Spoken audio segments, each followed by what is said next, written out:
I'm back with another interesting topic. Today let's talk about anemia. What is anemia? What are its causes? What are the symptoms? How do you recognize it? What are the different types? And what you can do about it? I'm Dr. Marium, Ateeq. About 1/4 of the world's population, that is around 1.9 million people, are suffering with anemia. And out of these, the maximum numbers are of women who are between the ages of 15 to 39 and children who are below the age of 5 years. So what is anemia? Anemia is a condition in which there is decrease in the number of RBCs, the red blood cells. These red blood cells contain the pigment hemoglobin, which is responsible for the transportation of oxygen all around the body.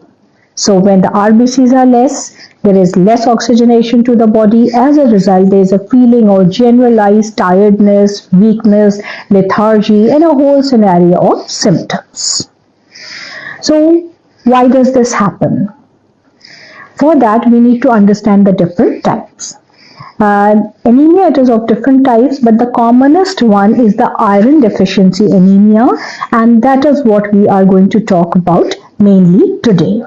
The other types are the vitamin deficiency anemias, in which there may be a deficiency of vitamin B12 or folate, etc. And other than that, there are many other types: the idiopathic type of anemia, the megaloblastic anemia, the sickle cell anemia, pernicious anemia, hemolytic anemia, etc. But that is not our topic for today. Today we concentrate on iron deficiency anemia. So what are the symptoms? How do you recognize that you are suffering with it? There is a generalized sense of weakness, tiredness, lethargy, total lack of energy, disinterest in things. Then the eyes, the whites of the eye, they turn bluish due to the lack of oxygen in prolonged cases of anemia, the chronic cases. And as you go down the tongue, it becomes red, sore, and inflamed. Then the nails become thin, they become brittle, they break easily. And if it is long standing, then the shape of the nail changes and the nail becomes spoon-like with a depth in the center. This is known as koilonychia in the medical terminology. These are the spoon-shaped nails. Then there will be weight gain. Weight gain, first of all, just due to lethargy and weakness, a person would not want to move around, they will just keep sitting. And other than that, there will be a decrease in thyroid levels, because that also requires proper iron for the formation of thyroid hormones. So when the iron is less, there will be less thyroid hormone, lethargy, and as a result, both of them will lead to weight gain. Then there will be increased heart rate, again to compensate for the decrease in oxygen. There will be shortness of breath and there may be chest pain. Then there is the pica syndrome. In the pica syndrome, or some call it the pica syndrome, there is an abnormal desire to eat ice or other non-food items such as mud, clay. Sometimes people scrape off the paints from the walls and they want to eat it.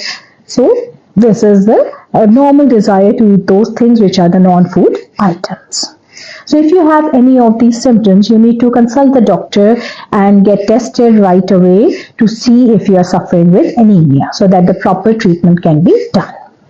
Now, what is considered normal and what is considered anemia? According to the World Health Organization, the hemoglobin levels of less than 12 in the ladies, less than 11 in case if the lady is pregnant, less than 13 for adult males, less than 11 for children who are between the ages of 2 till puberty, then less than 14 grams for the newborns. All these values will be considered as anemia for the different people according to the age and the gender.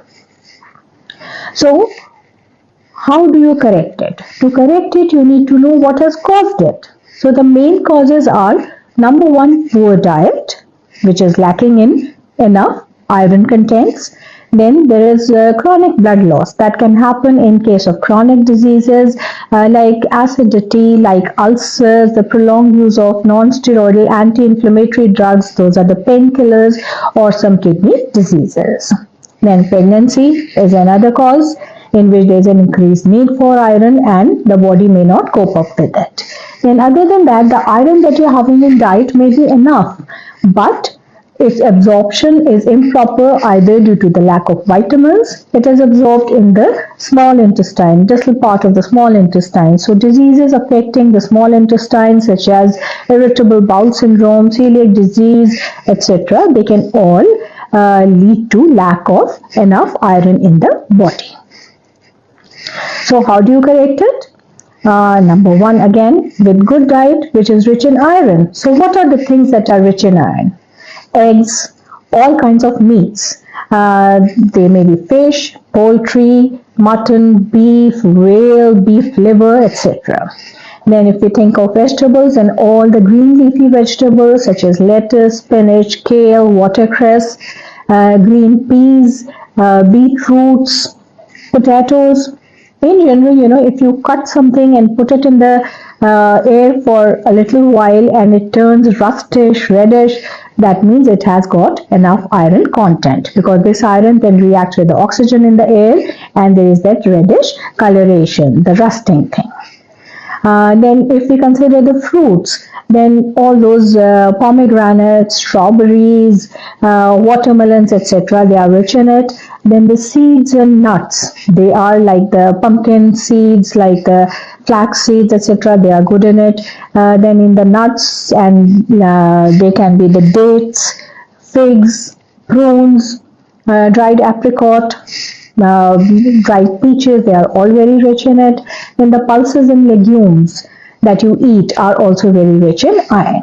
Other than that, there are different kinds of cereals and eatables that are fortified with extra iron. These can all be taken. If the body is still lacking iron, then the supplements can be given. They can be tablets, they can be capsules. For severe cases, it can be in the injectable form. And for very severe cases, if the hemoglobin is less than 7, then blood transfusion can be done. Other than that, the different causes that are leading to iron deficiency, such as acidity and all, they need to be treated.